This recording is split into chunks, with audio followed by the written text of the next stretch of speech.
Le flash d'information locale, présenté par Laura Sahin. Bonjour à tous et bienvenue dans votre flash d'information sur Radio JM. Nous sommes le lundi 13 mai et voici les titres de votre édition. Retour sur l'événement phare de la semaine dernière, la flamme olympique. Vous l'avez forcément croisée. Elle a parcouru toute la ville de Notre-Dame-de-la-Garde à l'Orange Vélodrome, en passant par la cité internationale Jacques Chirac.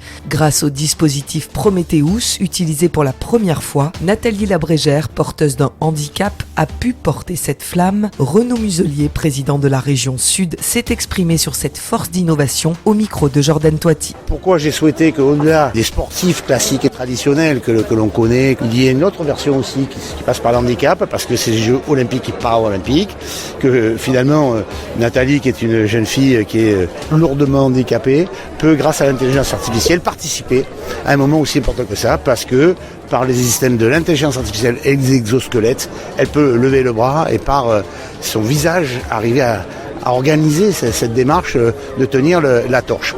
Hier, Jean-Yves Sayag, conseiller métropolitain délégué à la propreté, l'hygiène et les décharges sauvages, était l'invité de Claude Alali dans son émission Orientissimo. Il annonce le dispositif mis en place par la métropole pour voir Marseille propre lors des Jeux Olympiques qui commencent le 24 juillet prochain. Un dispositif censé rassurer les Marseillais qui ont vu la semaine dernière leurs poubelles déborder. Des propos recueillis par Nathan Sperling. Alors pour nous, la métropole, on est prêt. Ça, c'est une certitude à accueillir les JO, à montrer une belle image de notre cité phocéenne. On est prêt. Un dispositif énormissime va être mis en place sur le parcours J du voyageur. Donc des agents supplémentaires, des bennes supplémentaires, de l'effectif dans l'ensemble. Tout est supplémentaire, donc pas de vacances pour nos agents, très peu, elles seront reportées ou maintenant. Donc en tout cas, on a pris très à cœur cet événement et le mot d'ordre de Martine Vassal, c'est de la réussir et on va la réussir. Hier soir avait lieu la commémoration de Yom HaZikaron sur le parvis de la synagogue Breteuil. Vous avez pu suivre la cérémonie en direct sur Facebook. Raphaël Jérusalemi, écrivain franco-israélien et expert chez nos confrères d'I24 News, était présent pour donner une conférence sur la lutte contre l'antisémitisme en diaspora. Il explique à Nathan Sperling l'importance de sa venue à Marseille. C'est important pour nous, les Israéliens, de venir vers la diaspora parce qu'aujourd'hui, on est tous dans le même bateau. Je sais que même à Marseille, on a énormément de tristesse pour les soldats qui sont tombés, pour les blessés, pour les otages. Et c'est très important maintenant que les liens se resserrent parce que nous sommes tous dans un même combat contre un même ennemi de haine et de violence antisémite qui malheureusement attaque aussi les communautés juives en dehors d'Israël.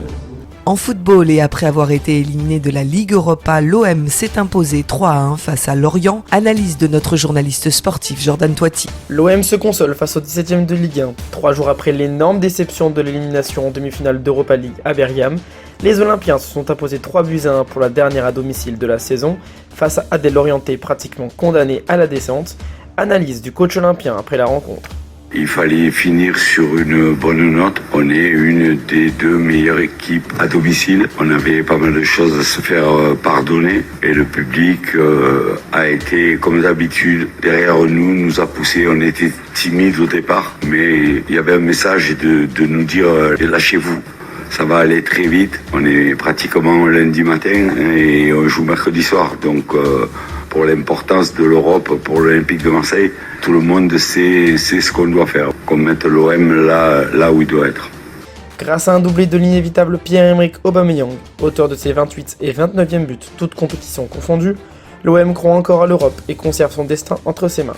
Les hommes de Jean-Louis Gasset affrontent en match en retard Reims mercredi soir, puis Le Havre dimanche soir prochain pour le compte de la dernière journée de championnat, en espérant une fin de saison sur une bonne note, pour retrouver les émotions de l'Europe la saison prochaine.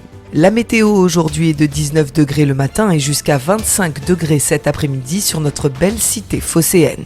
Elsa Charbit vous donne rendez-vous à 13h avec l'invité politique de la semaine. Aujourd'hui, elle reçoit le vice-président de la région Sud, Ludovic Pernet. À tout à l'heure sur le 90.5. Et puis, tout de suite après ce journal, c'est l'instant Mag de Magali Barthès. Retour sur ces 2 jours d'effervescence dans notre région. L'arrivée du Bélem mercredi qui a rassemblé 230 000 personnes sur le Vieux-Port. Et le début du relais de la flamme olympique dans la ville le lendemain. Un moment inoubliable pour touristes et Marseillais. Magali Barthès vous a préparé un instant Mag exceptionnel. À tout de suite sur Radio JM. venez d'écouter le flash d'information locale présenté par Laura Sahin.